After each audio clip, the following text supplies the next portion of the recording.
ਉਹ ਤਾਂ ਕਾਮਯਾਬ ਹੀ ਕਾਮਯਾਬ ਨੂੰ ਸਾਡੇ ਮੁਰਗ ਉਹਨਾਂ ਨਾਲ ਨਹੀਂ ਚੱਲ ਸਕਦੇ। ਉਹ ਸਾਡੇ ਮੁਰਗ ਸਿੱਧੇ ਸਾਧੇ ਹੁੰਦੇ ਨੇ, ਉਹ ਚੱਕਰ ਦੇ ਕੇ ਲੜਦੇ ਨੇ। ਉਹ ਸਾਡੇ ਮੁਰਗਾਂ ਨੂੰ ਤਾਂ ਪਾਗਲ ਕਰ ਛੋੜਦੇ ਨੇ, ਇਹ ਢੈਣ ਢੂਣ ਲੱਗ ਪੈਂਦੇ ਨੇ।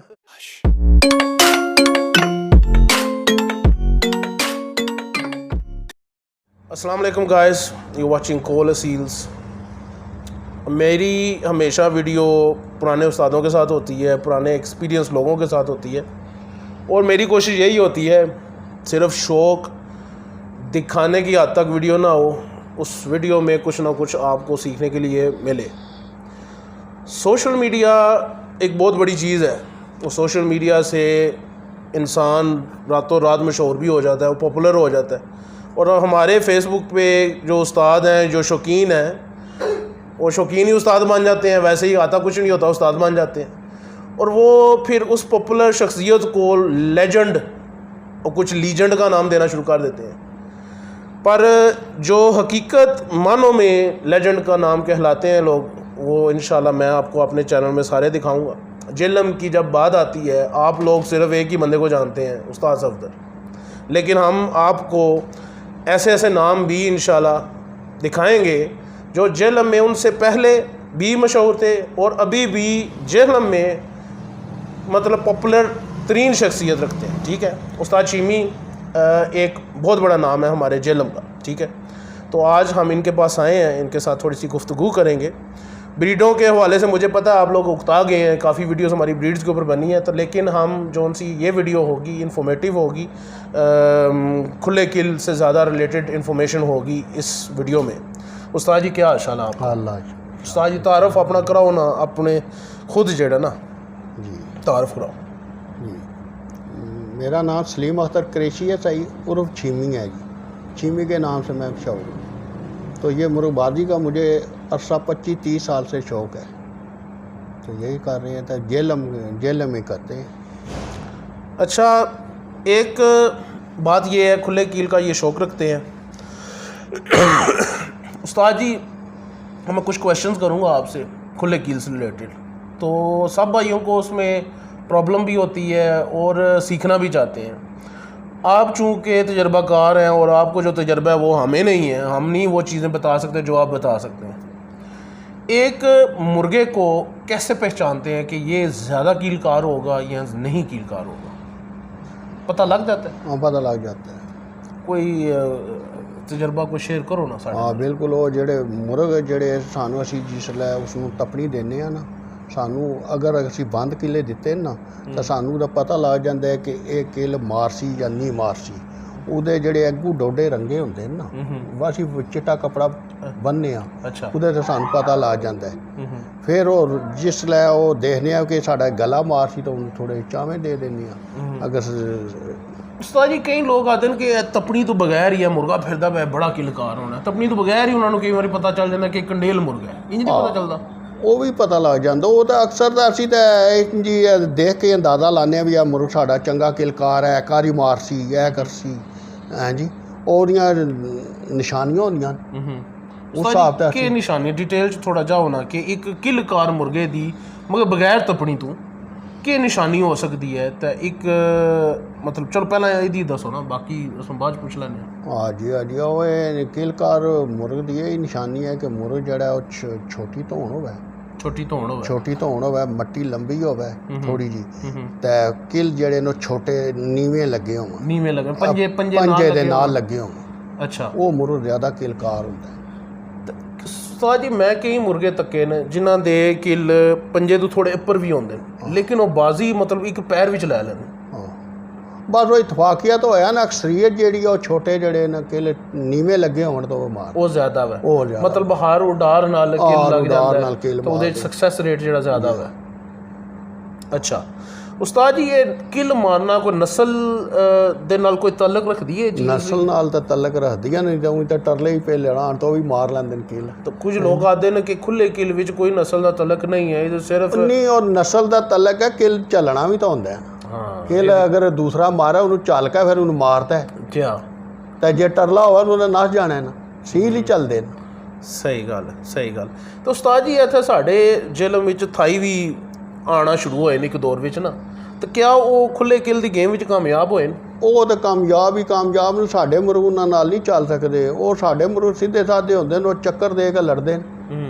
ਉਹ ਸਾਡੇ ਮੁਰਗਾਂ ਨੂੰ ਤਾਂ ਪਾਗਲ ਕਰ ਛੋੜਦੇ ਨੇ, ਇਹ ਢੈਣ ਢੂਣ ਲੱਭ ਪੈਂਦੇ ਨੇ ਉਹਨਾਂ ਫਿਰ ਮਾਰ ਨਹੀਂ ਹੁੰਦਾ।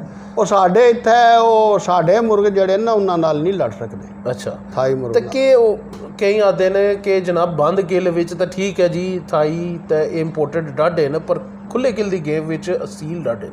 ਅਸੀਲ ਹੀ ਡਾਢੇ ਨੇ, ਲੇਕਿਨ ਉਹ ਸਾਡੇ ਮੁਰਗ ਉਹਨਾਂ ਨਾਲ ਨਹੀਂ ਲੜ ਸਕਦੇ ਥਾਈਆਂ ਨਾਲ। ਉਹ ਮੁਰਗ ਜਿਹੜੇ ਨਾ ਉਹ ਸਿਰਫ ਔਰ ਸਿਰਫ ਨਾ ਉਹ ਚੱਕਰ ਦੇ ਕੇ ਲੜਦੇ ਰਹਿੰਦੇ ਨੇ, ਫਹਾ ਕੇ ਮਾਰਦੇ। ਮਤਲਬ ਦੇਖੋ ਅਸੀਲ ਮੈਨੂੰ ਪਤਾ, ਮੈਂ ਵੀ ਥੋੜੀ ਦੇਰ ਕੁਝ ਅਰਸਾ ਰੱਖੇ ਨੇ ਇਹ ਥਾਈ ਸ਼ਾਈ ਨਾ। ਹੁਣ ਕਿਲ ਪੀਣੇ ਦੀ ਵਾਰੀ ਆਵੇ ਤਾਂ ਅਸੀਲ ਚੱਲ ਲੈਂਦੇ ਨੇ ਤਾਂ ਥਾਈ ਨਹੀਂ ਚੱਲਦਾ। ਇਹ ਇਸੇ ਵਜ੍ਹਾ ਨਾਲ ਇਸ ਇਲਾਕੇ ਵਿੱਚ ਸਾਡੇ ਜ਼ਿਲ੍ਹੇ ਵਿੱਚ ਹੁਣ ਥਾਈ ਕੋਈ ਵੀ ਨਹੀਂ ਪਾਉਂਦਾ। ਥਾਈ ਕੋਈ ਵੀ ਨਹੀਂ, ਇਹਨਾਂ ਦਾ ਬੈਨ ਹੈ ਸਾਡੇ ਇੱਧਰ ਲੱਗੇ। ਬੈਨ ਹੋ ਗਏ। ਅਸੀਂ ਨਹੀਂ, ਜਿਹਦੇ ਕੋਲ ਹੋਵੇ ਅਸੀਂ ਨੂੰ ਉਹਦੇ ਨਾਲ ਲੜਾਂਦੇ ਹੀ ਕੋਈ ਨਾ, ਮਤਲਬ ਉਹਨੂੰ ਪਾਉਂਦੇ ਹੀ ਕੋਈ। ਮਤਲਬ ਇਹ ਅਨਫੇਅਰ ਗੇਮ ਹੈ ਥਾਈਆਂ ਨਾਲ। ਓਏ ਥਾਈਆਂ ਨਾਲ ਕੋਈ ਥਾਈ ਕਿਸੇ ਕੋਲ ਮੁਰਗਾ ਹੈ ਨਾ ਤਾਂ ਉਹ ਉਹਨੇ ਘਰ ਬੱਚੇ ਛੇ ਲੈ ਸਕਦਾ, ਉਹ ਲੜਾ ਨਹੀਂ ਸਕਦਾ ਪਿੰਡਾਂ 'ਚ। ਇੱਥੇ ਬੈਨ ਹੋਏ ਹੈ। ਸਹੀ ਹੋ ਗਿਆ। ਤੇ ਉਸਤਾਦ ਜੀ ਨਸਲ ਦਾ ਅਗਰ ਤਲਕ ਹੈ ਖੁੱਲੇ ਕਿਲ ਵਿੱਚ, ਮਤਲਬ ਅਗਰ ਆਦੇ ਹੋ ਕਿ ਇੰਡੋਰੈਂਸ ਹੋਣੀ ਚਾਹੀਦੀ ਹੈ, ਕਿਆ ਨਸਲ ਦੇ ਜ਼ਿਆਦਾ ਗਾੜੇ ਮੁਰਗ ਕਿੱਲਾਂ 'ਚ ਘੱਟ ਨਹੀਂ ਹੋ ਜਾਂਦੇ? ਕਿੱਲਾਂ 'ਚ ਘੱਟ ਹੋ ਜਾਣ। ਨਸਲ ਇੱਕ ਨਸਲ ਦੇ ਹੋ ਜਾਣ, ਗਾੜੇ ਹੋ ਜਾਣ, ਖੂਨ ਉੱਡਦੇ ਵੀ ਘੱਟ ਨੂੰ ਨਹੀਂ ਮਾਰਦੇ ਨਸਲ। ਤੇ ਅਕਸਰ ਇਹਨਾਂ 'ਚ ਪਰ ਬਦਲਾਣਾ ਪੈਂਦਾ। ਹੁੰਦਾ। ਫਿਰ ਤੁਹਾਡੀ ਪ੍ਰੈਫਰੈਂਸ ਕਿਆ? ਕ੍ਰਾਸ ਮੁਰਗ ਜ਼ਿਆਦਾ? ਕ੍ਰਾਸ ਵਾਲੇ ਮੁਰਗ ਜ਼ਿਆਦਾ ਲੜਦੇ ਨੇ। ਨਸਲ ਵਾਲੇ ਜਿਹੜੇ ਮੁਰਗ ਨੇ ਉਹ ਹਸੀਨ ਹੋ ਜਾਂਦੇ ਨੇ ਤੇ ਉਹ ਇਤਨੀ ਉਹ ਲੜਾਈ ਨਹੀਂ ਕਰਦੇ ਜਿਹੜੇ ਕ੍ਰਾਸ ਵਾਲੇ ਮੁਰਗ ਕਰਦੇ। ਸਰ ਅੱਛੇ ਬਰੀਡਰ ਜਿਹੜੇ ਹੁੰਦੇ ਨੇ ਖੁੱਲੇ ਕਿੱਲ ਵਾਲੇ, ਮਤਲਬ ਤੁਸੀਂ ਖੁੱਲੇ ਕਿੱਲ ਵਾਲੇ ਸ਼ੌਕੀਨ ਹੋ, ਕਿਆ ਇੱਕ ਅੱਛੇ ਨਸਲੀ ਮੁਰਗ ਨੂੰ ਬਰੀਡਿੰਗ ਵਿੱਚ ਪਸੰਦ ਕਰੋਗੇ ਪਾਣਾ? ਹਾਂ ਬਿਲਕੁਲ, ਉਸਨੂੰ ਉਹ ਅੱਛੇ ਨਸਲ ਵਾਲੇ ਮੁਰਗ ਨੂੰ ਬਰੀਡਿੰਗ ਦੇ ਕਿਉਂ ਉਸਤਾਦ ਜੀ?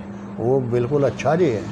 ਨਹੀਂ, ਅਗਰ ਉਹ ਅੱਛਾ ਹੈ ਤਾਂ ਫਿਰ ਉਹਨੂੰ ਪਿੰਡਾਂ ਵਿੱਚ ਪ੍ਰੈਫਰੈਂਸ ਨਹੀਂ। ਉਹ ਪਹਿਲੇ ਤਾਂ ਗੱਲ ਇਹ ਹੈ, ਪਹਿਲੇ ਤਾਂ ਮੁਰਗ ਨੂੰ ਉਸਨੂੰ ਜੇ ਇੱਕ ਦੋ ਬਾਜੀ, ਕਈ ਤਾਂ ਐਸੇ ਮੁਰਗ ਹੁੰਦੇ ਨੇ ਘਰ ਦੇ ਹੁੰਦੇ ਨੇ ਜਿਨ੍ਹਾਂ ਨੂੰ ਉਹਨਾਂ ਦੇ ਭਾਈ ਜਿਹੜੇ ਲੜੇ ਹੁੰਦੇ ਨੇ ਤਾਂ ਉਹ ਇੱਕ ਰੱਖ ਲੈਂਦੇ ਨੇ, ਇਹ ਬਰੀਡਰ ਰੱਖ ਲੈਂਦੇ। ਅੱਛਾ, ਇਹ ਅੱਛਾ ਮੁਰਗ ਹੈ, ਇਹਦੇ ਭਾਈ ਲੜੇ ਛੜੇ ਨੇ, ਸਾਨੂੰ ਪਤਾ ਹੈ ਕਿਤਨਾ ਅੱਛਾ ਵਾ, ਤਾਂ ਉਹਨੂੰ ਉਹ ਬਰੀਡਰ ਵਾਸਤੇ ਰੱਖ ਲੈਂਦੇ। ਅੱਛਾ ਉਸਤਾਦ ਜੀ, ਕਿਆ ਅੱਛੇ ਬਰੀਡਰ ਨੂੰ ਅੱਛੀ ਲੜਾਈ ਵੀ ਹੋਣੀ ਜ਼ਰੂਰੀ ਹੈ? ਨਹੀਂ, ਜੇ ਅਗਰ ਤੁਹਾਡੇ ਘਰ ਦਾ ਮੁਰਗ ਹੈ ਨਾ ਤਾਂ ਫਿਰ ਤਾਂ ਉਹਦੀ ਲੜਾਈ ਮਾੜੀ ਵੀ ਹੈ। ਤੁਹਾਨੂੰ ਪਤਾ ਹੈ ਵੀ ਇਹ ਬਲੱਡ ਲਾਈਨ ਨਸਲੀ ਮੁਰਗ ਹੈ, ਇਹਦੇ ਬੱਚੇ ਅੱਛੇ ਹੋ ਸਨ। ਅੱਛਾ, ਤੇ ਜੇ ਉਹ ਤੁਸੀਂ ਕਿਧਰੋਂ ਬਾਹਰੋਂ ਲਿਆਂਦੇ ਆ ਤਾਂ ਫਿਰ ਤਾਂ ਉਹ ਲਾਜ਼ਮੀ ਹੈ, ਲੜਾਈ ਵੀ ਉਹਦੀ ਦੇਖ ਲਓ। ਅੱਛਾ, ਸਹੀ ਹੈ। ਉਸਤਾਦ ਜੀ ਇਹ ਕਿੱਲਾਂ ਦਾ ਕੀ ਚੱਕਰ ਹੈ? ਜੇ ਮੋਟੇ ਕਿੱਲ, ਬਾਰੀਕ ਕਿੱਲ, ਇਹ ਕੋਈ ਚੱਕਰ ਹੈ ਇਹਨਾਂ ਦਾ ਕੋਈ ਜਾਂ ਚੱਲਦਾ ਜਿਹੜਾ? ਨਹੀਂ, ਉਹ ਜਿਹੜੇ ਜ਼ਿਆਦਾਤਰ ਜਿਹੜੇ ਅਸੀਂ ਲੋਕ ਆ ਨਾ, ਅਸੀਂ ਬਾਰੀਕ ਕਿੱਲ ਹੀ ਪਸੰਦ ਕਰਨੇ ਆ। ਮੋਟੇ ਦਾ ਕਿੱਲ ਕੋਈ ਨਹੀਂ ਹੋਏ, ਉਹ ਤਾਂ ਲੱਗਦਾ ਹੀ ਨਹੀਂ ਨਾ, ਪੂਰਾ ਲੱਗਦਾ ਹੀ ਨਹੀਂ। ਬਰੀਕ ਕਿੱਲ ਜਿਹੜਾ ਉਹ ਪੂਰਾ ਲੱਗ ਜਾਏ ਤਾਂ ਮੁਰੋ ਟਹਿ ਪੈਂਦਾ। ਉਸਤਾਦ ਜੀ, ਪਰ ਬਰੀਕ ਦੀ ਪ੍ਰੈਫਰੈਂਸ ਤਾਂ ਮੋਟੇ ਦੀ ਪ੍ਰੈਫਰੈਂਸ, ਉਸਦਾ ਕੀ ਫਾਇਦਾ ਜੇ ਤੂੰ ਕੱਟ ਕੇ ਆਰਟੀਫੀਸ਼ੀਅਲੀ ਚੜ੍ਹ ਲੈਂਦਾ? ਜਾਂ ਤਾਂ ਆਪਣੇ ਉਹ ਅੱਜ ਕੱਲ੍ਹ ਚੜ੍ਹਦੀ ਆਰਟੀਫੀਸ਼ੀਅਲ ਹੈ, ਆਪਣੇ ਤਾਂ ਕੋਈ ਨਹੀਂ ਚੜ੍ਹਦੇ। ਆਪਣੇ ਤਾਂ ਕੋਈ ਕਿਧਰੇ ਹੈ ਹੀ ਕਦ ਕੋਈ 100। ਆਰਟੀਫੀਸ਼ੀਅਲ ਤੇ ਲੜਨਾ ਕਦੋਂ ਸਟਾਰਟ ਹੋਏ ਨੇ? ਓਏ ਸਾਡੇ ਤਾਂ ਇੱਥੇ ਜੇਲਮ 'ਚ ਕੋਈ ਇੱਧਰ ਪਹਿਲੇ ਪਿੰਡੀ ਸ਼ੌਕ ਕਰਦੇ ਸਨ, ਉਹ ਫਿਰ ਸਾਡੇ ਨਾਲ ਆਉਂਦੇ ਸਨ ਲੜਾਉਣ, ਤਾਂ ਸਾਨੂੰ ਆਖਦੇ ਸਨ ਕਿ ਤੁਸੀਂ ਜਿਹੜਾ ਨਾ ਇਹ ਜਿਹੜੇ ਕਿੱਲ ਚਾੜੋ, ਕਲਿੱਪਾਂ ਵਾਲੇ ਕਿੱਲ ਚਾੜੋ। ਅਸੀਂ ਆਖਦੇ ਸਨ ਨਾ ਹੀ, ਅਸੀਂ ਜਿਹੜੇ ਮੁਰਗ ਦੇ ਆਪਣੇ ਜਾਂ ਇਹਨਾਂ ਦਾ ਖੋਲ ਚਾੜ। ਅੱਛਾ, ਉਹ ਫਿਰ ਪਿੰਡੀ ਵਾਲੇ ਨੇ ਸਾਨੂੰ ਕਿਹਾ ਕਿ ਇਹ ਜਿਹੜੇ ਨਾ ਖੋਲਾਂ ਵਾਲੇ ਇਹ ਚਾੜਿਆ ਕਰੋ। ਅੱਛਾ, ਉਹ ਫਿਰ ਅਸੀਂ ਉਹਨਾਂ ਨੂੰ ਦੇਖਦੇ ਅਸੀਂ ਵੀ ਚਾੜਨ ਲੱਗ ਪਏ। ਤੁਸੀਂ ਇਸ ਨੂੰ ਅੱਛਾ ਟ੍ਰੈਂਡ ਸਮਝਦੇ ਹੋ ਜਾਂ ਬੁਰਾ? ਇਹ ਅੱਛਾ ਸੀ, ਇਹ ਹੈ ਅੱਛਾ ਹੈ, ਲੇਕਿਨ ਇਹਦੇ 'ਚ ਜੇਕਰ ਦਵਾਈ ਨਾ ਲਗਾਈ ਹੋਵੇ, ਦਵਾਈ ਨਾ ਲਾਈ ਹੋਵੇ। ਤੇ ਸਾਡੇ ਕੋਈ ਨਹੀਂ, ਜਿਹੜੇ ਘੱਟ ਹੀ ਕੋਈ ਸ਼ੌਕੀਨ ਨਹੀਂ ਇਸ ਤਰ੍ਹਾਂ ਕਰਦਾ, ਦਵਾਈ ਸ਼ਾਈ ਨਹੀਂ ਲਗਾਉਂਦਾ। ਦਵਾਈ ਸ਼ਾਈ ਨਹੀਂ ਲਾਉਂਦਾ। ਪਿੱਛੇ ਕੋਈ ਵੀਡੀਓ ਵਾਇਰਲ ਹੋਈ ਹੈ, ਕੋਈ ਦਵਾਈ ਕਿਸੇ ਨੇ ਲਾਈ ਹੈ ਤਾਂ ਉਹਨੇ ਵੀਡੀਓ ਚਾੜੀ ਸੀ। ਉਹਦੇ ਪਤਾ ਕਿ ਉਹ ਮੁੰਡਾ ਪਿੰਡੀ ਦਾ। ਅੱਛਾ, ਠੀਕ ਹੈ ਨਾ। ਉਸਨੇ ਪਹਿਲੇ ਸੀ ਉਹ ਆਫਤਾਬ ਨਾਲ। ਅੱਛਾ, ਤਾਂ ਉਸ ਜਿਹੜਾ ਮੁਰਗ ਲੜਾਉਣ ਜਾਂਦਾ ਸੀ ਨਾ ਤਾਂ ਉਹਦੇ ਕਿੱਲ ਬੜੇ ਮਸ਼ਹੂਰ ਹੋ ਗਏ, ਫਲਾਣੇ ਦੇ ਕਿੱਲ ਜੀ ਬੜੇ ਅੱਛੇ ਤਾਂ ਇਹ ਹੈ ਤਾਂ ਉਹ ਬਰੀਕ ਅਜੀਤ ਹੈ। ਉਹ ਫਿਰ ਜਿਸਲੇ ਉਹਨਾਂ ਨਾਲ ਹਟਿਆ ਤਾਂ ਉਹਨਾਂ ਆਖਿਆ ਦਵਾਈ ਲਾਉਣ ਲਾ। ਅੱਛਾ, ਉਹ ਉਸਦੇ ਕਿੱਲ ਜਿਹੜੇ ਨਾ ਉਹਨਾਂ ਦਾ ਬੈਨ ਹੀ ਲੱਗੀ ਹੈ। ਇਹ ਜੇ ਕਿ ਕਿੱਲ ਉਹਦੇ ਪਕੜਾਣ ਗਿਆ ਬੰਦਾ, ਉਹ ਨਹੀਂ ਪਕੜਾਣ ਨਹੀਂ ਹੋਇਆ, ਲੇਕਿਨ ਉਹਦੇ ਕਿੱਲ ਸਹੀ ਨਾ। ਅੱਛਾ, ਲੇਕਿਨ ਉਹਦੇ ਕਿੱਲ ਕੋਈ ਐਸੇ ਬਰੀਕ ਉਹ ਕਰਦਾ, ਬਿਲਕੁਲ ਹੀ ਬਾਰੀਕ ਕਾਰ ਛੋੜਦਾ। ਤਾਂ ਸਵੈਲਿੰਗ ਉਹਨਾਂ ਵੀਡੀਓ ਦਿਖਾਈ ਸੀ, ਮੁਰਗੇ ਉਹਨਾਂ ਦੀ ਸਵੈਲਿੰਗ ਹੋ ਗਈ ਸੀ, ਤੇ ਉਹ ਅੱਖਾਂ ਬੰਦ ਹੋ ਗਈਆਂ ਸਨ ਕਿ ਮਤਲਬ ਪਿੱਛੇ ਜ਼ਹਿਰ ਪਤਾ ਚੱਲਦਾ ਸੀ ਜ਼ਹਿਰ ਪਿੱਛੇ ਚੜੀ ਸੀ ਜ਼ਹਿਰੀਲਾ ਫਿਰ ਲੇਕਿਨ ਉਹ ਕਹਿੰਦਾ ਨਾ ਕਿ ਮੇਰੇ ਕਿਲ ਸਾਬਤ ਤਾਂ ਕਰੋ, ਹਾਂ ਸਾਬਤ ਕਰੋ। ਕਿਉਂਕਿ ਉਹ ਇੱਕ ਵੀਡੀਓ ਵੀ ਚੜੀ ਸੀ ਆਫਤਾਬ ਸਾਹਿਬ ਨਾਲ ਹੋਟਲ ਤੇ ਬੈਠੇ ਆਫਤਾਬ ਨਾਲ ਇਹ ਪਿੱਛੇ ਜਿਹਾ ਚੜੀ ਆ ਹੋਟਲ ਤੇ ਬੈਠੇ ਸਨ। ਆਫਤਾਬ ਜਿਹੜਾ ਬਿਲਕੁਲ ਸਹੀ ਆ, ਪਹਿਲੇ ਆਫਤਾਬ ਨਾਲ ਹੀ ਸੀ। ਤੁਹਾਡੀ ਪਾਰਟੀ ਕਿਹੜੀ ਹੈ? ਸਾਡੀ ਪਾਰਟੀ ਆਫਤਾਬ ਹੀ ਹੈ, ਰਾਜਾ ਰਾਜਾ ਆਫਤਾਬ ਦੀ ਪਾਰਟੀ ਹੈ। ਚਲੋ ਜੀ, ਅੱਛੀ ਗੱਲ ਹੈ ਜੀ। ਅੱਛਾ ਉਸਤਾਦ ਜੀ, ਤੁਸੀਂ ਦੱਸੋ, ਤੁਸੀਂ ਉਹ ਲੜਾਈ ਤਾਂ ਗਏ ਸੋ ਇਹ ਜਿਹੜੀ ਆਲਮ ਸ਼ੇਰੀ ਵਾਲੀ? ਹਾਂ, ਮੈਂ ਵਿੱਚ ਹੀ ਸਾਂ।